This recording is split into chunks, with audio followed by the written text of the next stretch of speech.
Tak bisa dipungkiri bahwa kota Mekah adalah pusat ibadah bagi seluruh umat muslim di dunia. Karena di dalamnya terdapat Ka'bah mulia yang dijadikan penyempurna rukun Islam yang kelima. Di kota Mekah juga terdapat banyak sekali ulama masyhur yang berpengaruh di negeri Indonesia. Salah satunya adalah Abuya Sayyid Muhammad bin Alawi Al-Maliki Al-Hasani. Dan inilah sekelumit biografi tentang beliau.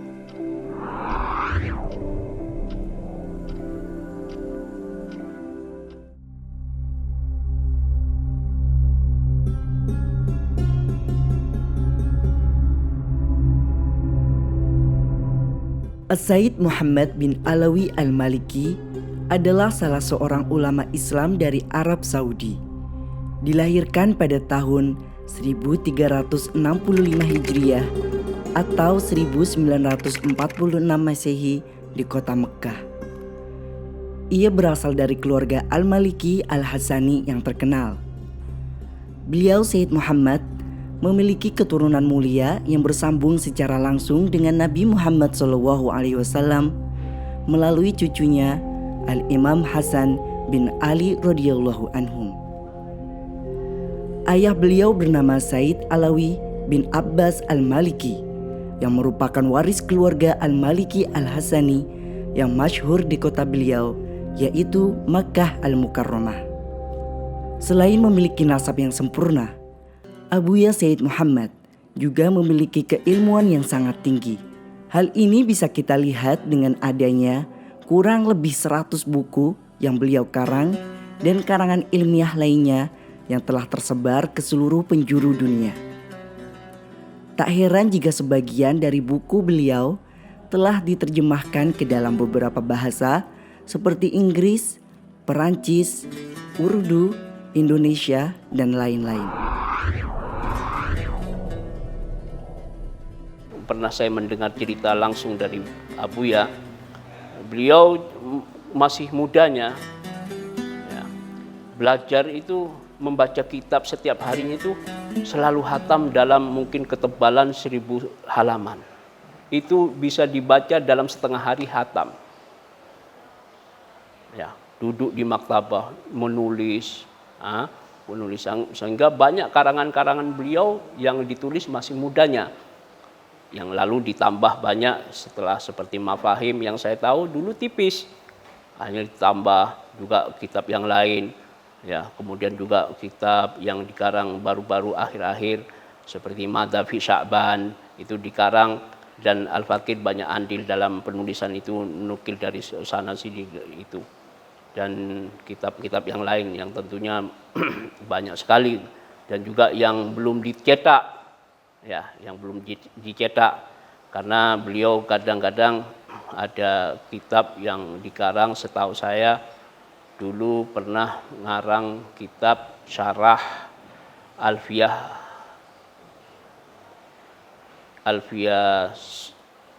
Iraqi dalam fil mustalah. Cuma entah itu apa selesai atau tidak karena saya pulang sebelum selesai. Tapi saya yakin kitab itu lumayan banyak, sudah mungkin lebih separuh. Cuma sampai sekarang tidak dicetak, dan kitab-kitab lainnya yang belum dicetak. Ya, yang kita tahu yang sekarang cetak sekitar ada berapa 70-80 ke atas mungkin yang sudah dicetak. Beliau Sayyid Muhammad juga terkenal dengan kebaikan hati dan kedermawanannya terhadap orang lain, baik itu dari para ulama, pemerintah, murid beliau sendiri, bahkan terhadap orang yang membenci beliau. Abuya tidak memberi jarak dalam mendidik santri. Abuya tidak mendidik, tidak memberi jarak, sehingga anak-anak itu merasa Abuya itu seakan-akan orang tuanya sendiri. Dan Abuya memperlakukan santri itu kayak anaknya sendiri. Kayak anaknya sendiri. Minta apa saja sama Abuya, asalkan masuk akal dan bermanfaat, diberi sama Abuya. Sebagaimana anaknya minta pada orang tuanya. Dan itu saya rasakan sendiri karena saya bagian minta uang kepada Abuya itu. Abuya kalau misalnya kebutuhan anak-anak habis, saya langsung ke Abuya. Abuya kepingin minta takut karena kewibawaannya Abuya luar biasa. Mau minta takut. Tapi sebenarnya ini nggak ada apa-apa. Abuya, saya mau minta ini, mau untuk beli ini. Untuk apa? Untuk ini tuh. Oh ya, langsung dikasih. Berapa ribu yang minta? Dikasih. Apa perlu tambahan? Langsung dikasih. Ini menunjukkan Abuya, masya Allah, karimnya itu luar biasa. Minta asalkan bermanfaat, Abuya tidak nunda-nunda. Kapan kamu mau beli? Sekarang, langsung dikasih. Kapan kamu mau beli? Besok? Ya besok. Bahkan nanti ngutus orang, ini antarkan, belikan ini. Berapapun belikan. Nyuruh orang-orang Saudi untuk ngantar saya. Karena biar saya tidak ketipu. Saya ingin kulkas, bikin kulkas. Saya minta ini, dibelikan sama Abu. Subhanallah, karim Abu itu, karim, luar biasa. Karimnya luar biasa. Dan Abu Syed Muhammad Alwi Al-Maliki saking ingin meyakinkan kepada murid-muridnya itu. Maaf, saya membiayai hidup kamu itu pakai keringat saya sendiri, bukan dari orang, dari keringat saya sendiri. Ini saking karimnya Abu ya, subhanallah. Santri balas semuanya, baju santri dikasih sama Buya, gamis dikasih, ya, kitab dikasih, makan dikasih, uang dikasih, bahkan orang janda-janda, orang tua-tua dikasih uang sama Buya. Dakwah bil mal Buya. Pada pondok-pondok semua banyak di pondok. Pondok saya juga dibantu sama Buya. Pondok Habib Zain Dalwan dibantu sama Buya. Murid-muridnya pondok-pondok banyak dibantu sama Buya. Bahkan murid saja, orang lain dibantu sama Buya pondok-pondoknya. Oleh karena itu, beliau dikenal dengan ulama yang karismatik. Semua yang ada pada diri beliau, baik itu dari sikapnya, kedermawanannya, dan kebaikan-kebaikan lainnya, seakan bertambah sempurna dengan wajah beliau yang berseri dan paras beliau yang menawan. Seakan-akan semua itu mencerminkan datuk beliau, yaitu Nabi Muhammad SAW.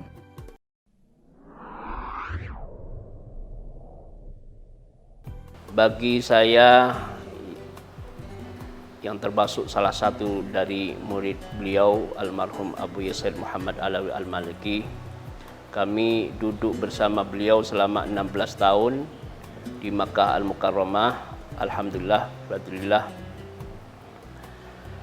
Yang saya tahu bahwa Abuya adalah sosok yang sempurna bagi saya karena beliau, di samping beliau adalah orang yang ganteng, putih, dan juga Masya Allah dalam penampilannya selalu berpakaian rapi. Dan seperti Al-Imam Malik, jika mengajar, beliau selalu berpakaian yang bersih, ya, yang rapi. Dan luar biasa, orangnya ganteng kan. Kalau di foto, kalau Abu itu orangnya lebih ganteng daripada fotonya. Paham? Di mana-mana foto lebih ganteng daripada orangnya kan? Kalau Abu yang enggak. Kalau saya lihat Abu ya kadang-kadang jauh. Orangnya lebih ganteng daripada fotonya. Masya Allah. Karena saya dekat sama beliau. Saya sering menikmati kegantengan, ketampanan Abu ya. Apalagi Abu Syed mah kalau nggak nulis karangan. Ini tangannya kalau kelihatan ya Allah, putih agak kemerah-merahan. Saya lihat ya Allah, Abu ya sempurna, Abu ganteng. Batin saya langsung naik ke atas. Bagaimana kakeknya beliau, Rasulullah Muhammad Sallallahu Alaihi Wasallam.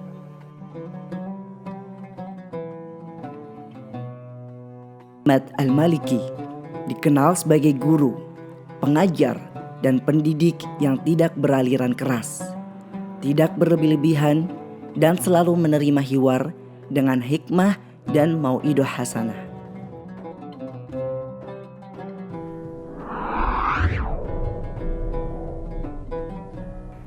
Kami sebagai seorang murid, seorang anak, beliau memanggil kita ini sebagai anak karena beliau diminta dipanggil seorang, yaitu tidak mau dipanggil selain daripada Abuya.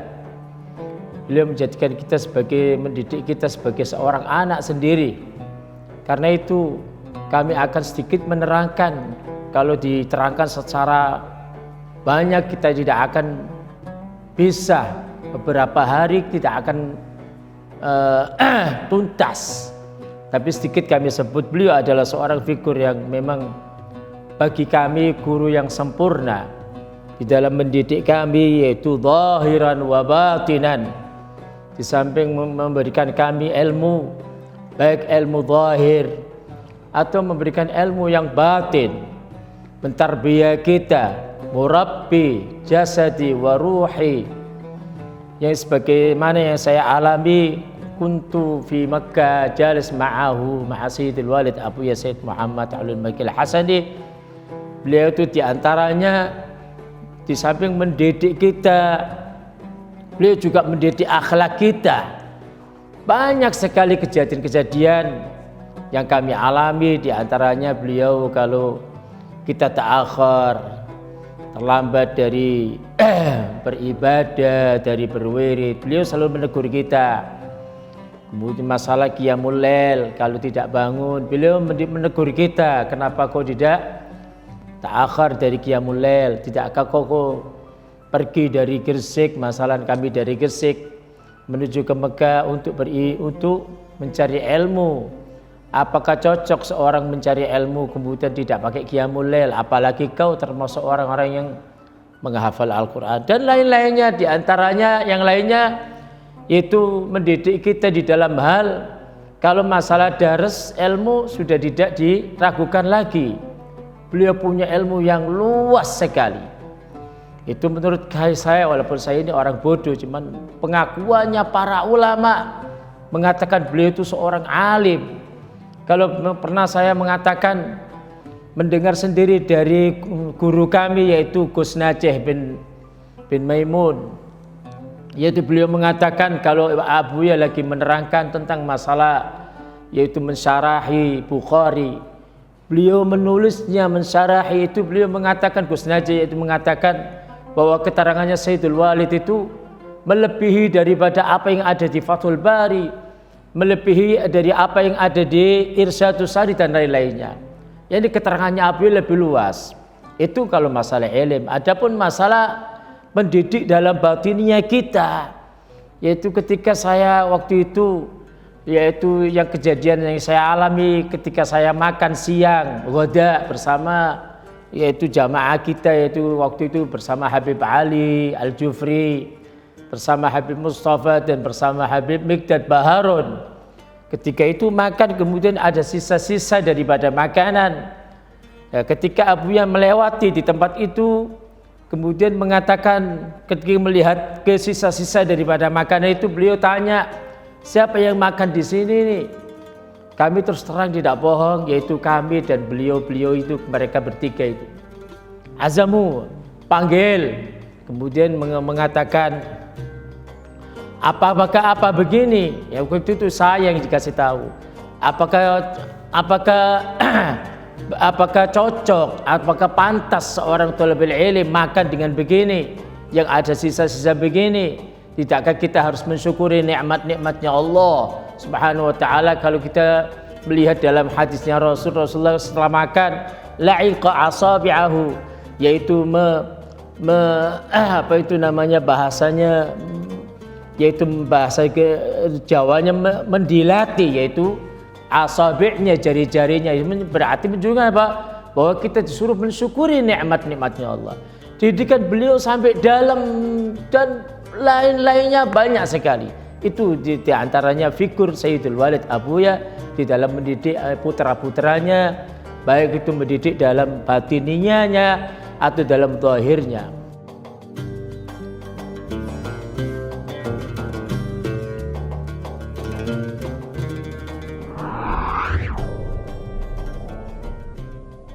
Katakan sebelum qabla kulli syai' akhlak dulu. Makanya kata Abuya, al-akhlaq qabla al-ilm. Al-akhlaq qabla al-ilm. Karena bagaimana hati kotor bisa dimasuki oleh ilmu. Dalam hal inilah Abuya sangat menyapu para auladnya dengan sapaan akhlak. Akhlak dulu, akhlak dulu, akhlak dulu. Al-akhlaq qabla al-ilm. Dan segi tarbiyah kalau sudah akhlak dilakukan, nah, maka baru Abuya memasukkan ilmu di situ. Makanya di Mekah, di Rasulullah tentunya, ini tidak ada barang kotor di situ. Hatta hammam sekalipun tidak ada bau pesing. Karena tidak mungkin harus dimulai kalau masih halaga itu ada yang kotor. Inilah Abuya untuk tata krama akhlaknya kepada penyambutan ilmu luar biasa. Nah, jadi metode Abuya, cara Abuya, manhaj Abuya untuk menanamkan keilmuan kepada ashabnya, beliau menyapu dulu hati para mereka, auladnya dengan sapaan akhlak, bersihkan dulu akhlak, baru beliau memasukkan tarbiyah kepada para auladnya, syafakohnya beliau dimasukkan semuanya. Dan tarbiyahnya Abuya ini bukan cuma segi batin bukan cuma segi zahir zahiran wa batinan.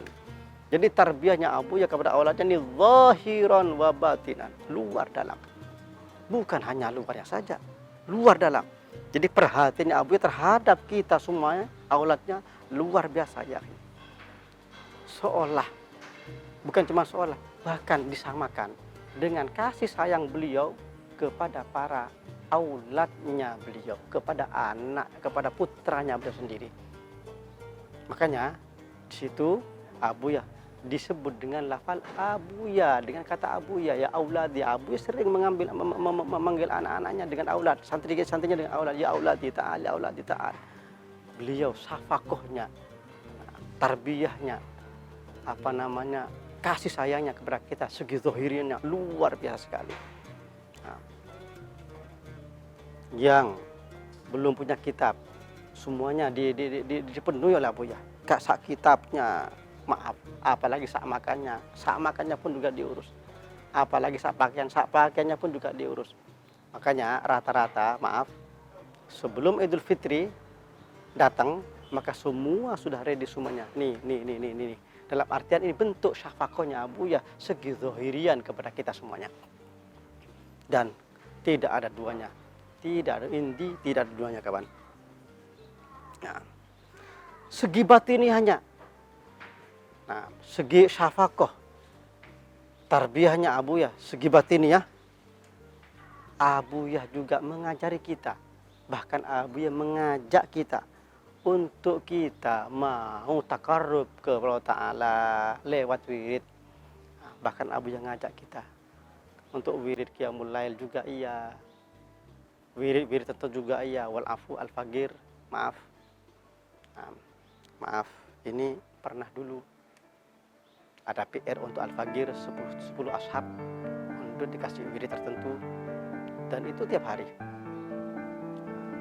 Kalau tidak salah lebih 1 bulan, 40 hari kalau nggak salah. Lengkap dengan saifi dan semuanya. Dan dibaca dengan jumlah yang cukup lama dan banyak. Insya Allah kalau masa itu kalau nggak salah kurang, kalau 1 jam kurang. Begitu duduk kurang, dalam 1 jam kurang. Ini bentuk syafakohnya Abuya, cara tarbiyahnya Abuya, biar jiwanya terisi rahmat, biar jiwanya terisi fadol. Tidak dilengkapi dengan zahir saja, dilengkapi dengan cara batiniahnya juga. Jujur, bukan Abuya perlu kepada kita, kitalah yang perlu kepada Abuya. Kita merasa bersyukur Allah Ta'ala mempertemukan kita dengan sosok ulama sebesar Abuya. Semoga diaku santrinya dunia akhirat mudah-mudahan.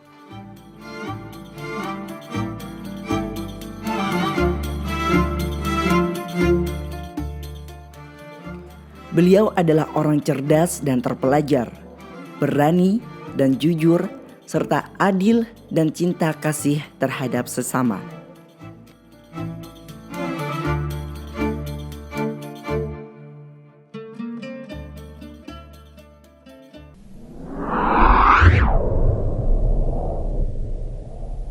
Sepak terjang, ya marhaban ahla wa sahla. Garis besar sepak terjang dakwah Abuya dalam dakwahnya adalah garis besarnya at-tasamuh. Jadi Abuya ini garis besar dalam mendakwahkan, dalam dakwahnya adalah tasamuh, toleransinya Abuya sangat besar ya. Abuya tidak jarang, Abuya tidak gampang ngeritik siapa, tidak gampang. kalaupun Abu yang ngeritik, itu namanya ngeritik membangun.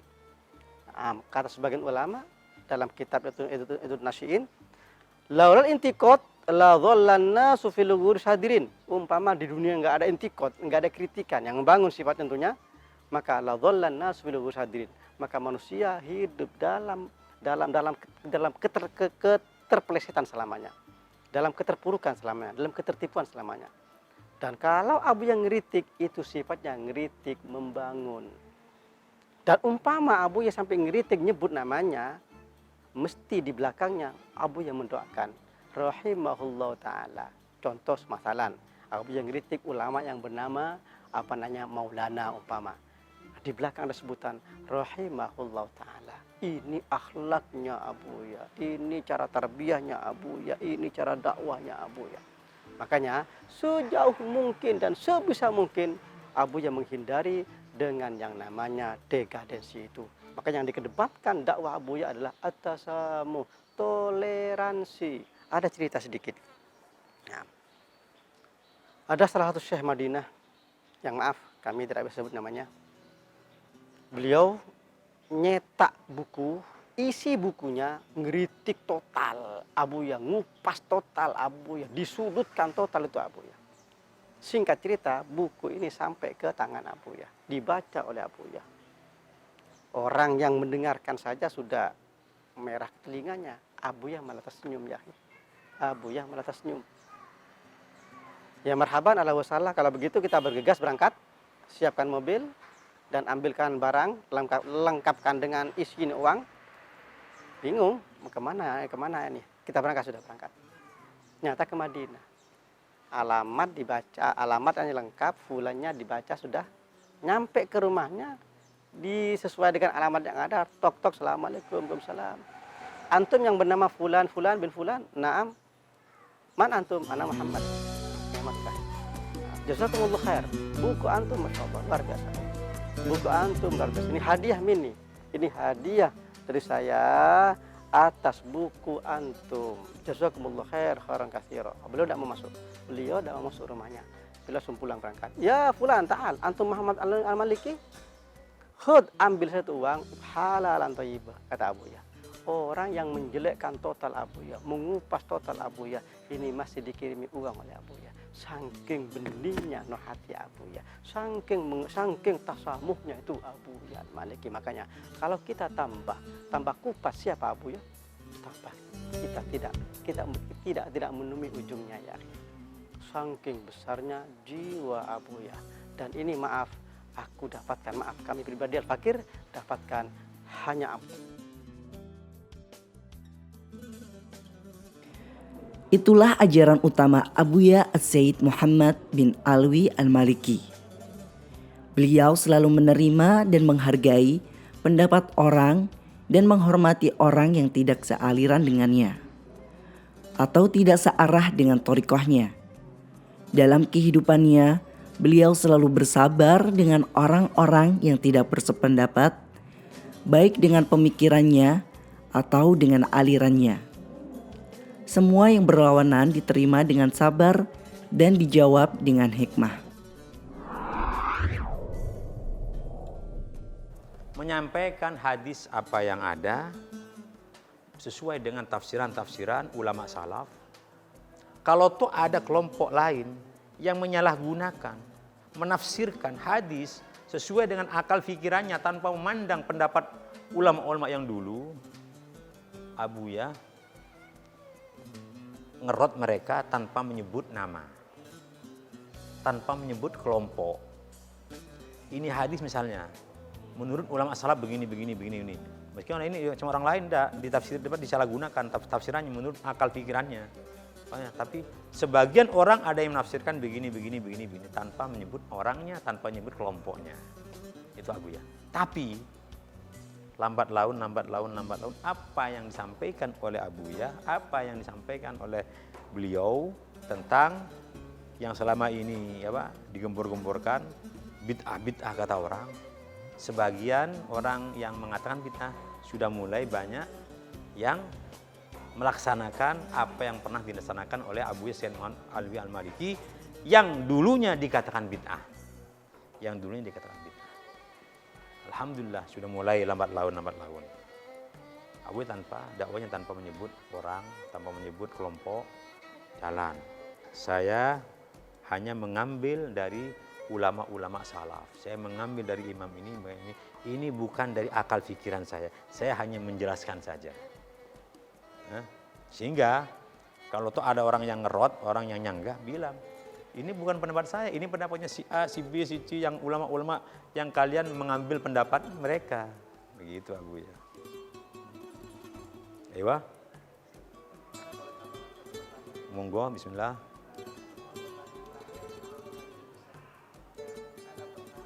Dari rumah beliau telah keluar ulama-ulama yang membawa panji Rasulullah ke seluruh pelosok permukaan bumi. Bukan hanya di Timur Tengah, tapi kita juga bisa mendapati murid beliau dari India, Pakistan, Afrika, Eropa, bahkan Amerika. Apalagi di Asia yang merupakan sebagai orbit dakwah Sayyid Muhammad Al-Maliki. Dari ribuan murid Sayyid Muhammad, mereka bukan hanya menjadi kiai dan ulama, namun ada juga di antara mereka yang masuk dalam pemerintahan.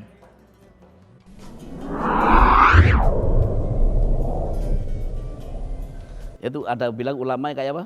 Kayak pohon kelapa. Pohon kelapa ini bagaimana? Pohon kelapa ditebang, kelapa digeraji, dibuat belandar, dibuat usuk ya, dibuat macam-macam ya pohon kelapa. Terus daunnya diambil buat janur, buat ketupat, ya kan? Lidinya dibuat sapu, tidak ada buangnya. Terus kelapanya, sepetnya dibuat koset, ya. Sekarang dibuat bursa, ya. Dulu itu pakai itu ya, campur sama sepon, ya. Batoknya, pecah lagi batoknya dibuat bakar ikan di laut biasanya, ikan panggang biasanya, puasa dan sebagainya. Lalu dalamnya ada nyiurnya, kelapa. Kelapanya dibuat apa? Diperes santan, buat macam-macam, buat gulai, buat apa? Kue, macam-macam ya. Ampasnya gak dibuang, dibuat ini darah gulung biasanya, ya. Buat darah gulung biasanya, ampasnya kasih gula, ya. Gak dibuang, dijual itu. Darah gulung yang 1000-an itu bukan asli kelapa itu. Ampasnya kasih gula, tidak ada buangnya. Kayak kelapa ulama itu. Tidak ada buang sama sekali. Mudah-mudahan adalah semua kayak Abu Yazid Al-Maliki ya, paling tidak seperti Habib Zain Hasan Bahrun ya. Nah, untuk melihat akhlaknya Habib Zain kayak Abu Yazid Al-Maliki. Akhlaknya, tingkah lakunya, sahoknya kayak Abu ya. Antum tiru, gak jauh-jauh tuh. Gak ada Abu Yazid Al-Maliki, ada Habib Zain Bahrun. Antum tiru ya. Akhlaknya Abu Yazid Bahrun. Saya tahu persis beliau karena saya satu kamar sama beliau, tahu ibadahnya, akhlaknya sama teman bagaimana, sholat jamaahnya, tahajudnya, duhanya, salawatnya, hafizan, ya lisannya tuh baca terus, ya zikir sama Allah Subhanahu Wa Taala. Di samping pengajian dan taklim yang rutin dilakukan setiap hari, beliau juga telah berusaha mendirikan pondok yang jumlah santrinya tidak sedikit. Semua berdatangan dari seluruh penjuru dunia, belajar, makan, dan minum tanpa dipungut biaya sepeser pun. Bahkan beliau memberikan beasiswa kepada para santri sebagai uang saku. Setelah beberapa tahun belajar, para santri dipulangkan ke negara-negara mereka untuk menyiarkan agama. Setiap masuk bulan Rajab, saya disuruh menulis nama-nama orang yang akan diberi oleh beliau. Sampai amplop-amplop yang begitu banyak menumpuk, ya satu persatu disuruh oleh beliau. Jadi seumpamanya Fulan bin Fulan sekian-sekian. Nah, itu sampai menumpuk sekali, banyak amplop-amplop yang ditulis dan juga ditulis di daftar beliau, ya, daftar khusus nama-nama orang yang akan diberi. Sampai cara memberi kekarimannya, kedermawanan beliau itu begitu banyak orang yang diberi, baik santrinya sendiri, santri-santrinya sendiri, keluarganya, dan juga orang yang rajin hadir di pengajian beliau dan juga orang yang jauh semua mendapat barokah dari beliau.